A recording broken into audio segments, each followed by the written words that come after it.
Building community has always been crucial, but in a blended learning environment, it is even more so. Traditional community building strategies and routines that don't account for time students spend in the digital learning space may no longer work or be sufficient as you try to build trust and safety without the luxury of having all of your students in the room at the same time. Students will spend larger chunks of time interacting on discussion boards, watching video, creating digital artifacts, and remixing each other's work, inviting a whole new lens, digital citizenship. Students may even begin to move through learning opportunities at different paces. So how do you help students feel connected to the content, to you, and to each other? Developing relationships, fostering collaboration, and incorporating digital citizenship practices comes with unique challenges and opportunities that you can take advantage of by focusing on the strengths of each learning space.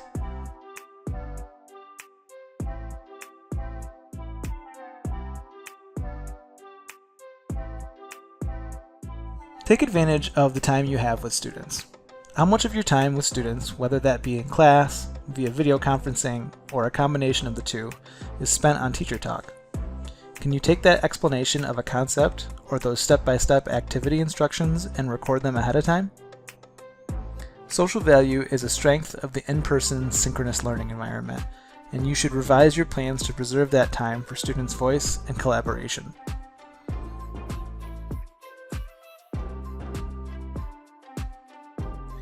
Learn about your students and find ways to incorporate that information into your instruction. You can survey your student interests by having them complete a digital form, create space for small focused conversations in video conference breakout rooms, see how they would respond to various hypothetical scenarios, etc. This information can guide and be incorporated into your lesson planning. You can find materials that align with student interests, embed those interests in videos that you record, create scenarios around those interests, ask students questions to learn more, try to draw connections between those topics and the content, etc.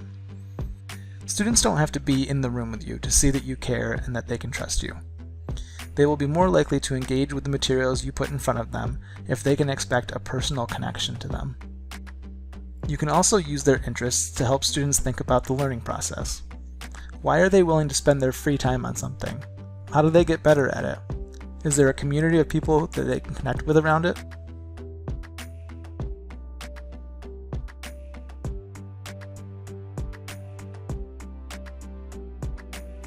In a traditional approach, student check-ins often don't make the cut because they come at the end of a lockstep, linear lesson plan that takes more time than anticipated, and so they get pushed back and deprioritized.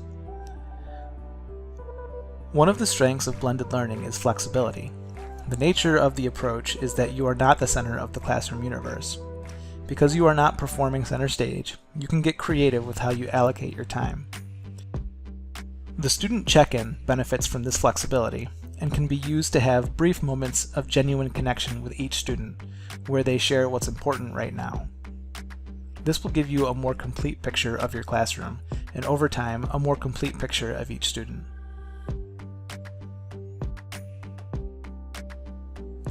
Use games as a catalyst for interaction. It's easy for student voices to disappear, or for students to feel uncomfortable in situations where they are expected to contribute to a discussion, whether that be because they are not confident in what they have to say, or because other students are dominating the platform. Games provide a fun structure to interaction that gives all voices a well-defined space. Take Apples to Apples, for example. In each round, there's a prompt that players respond to, and a judge who picks their favorite response. This structure can easily be applied to a class discussion, where students can participate without pressure or spotlight, and still benefit from the social value of the game.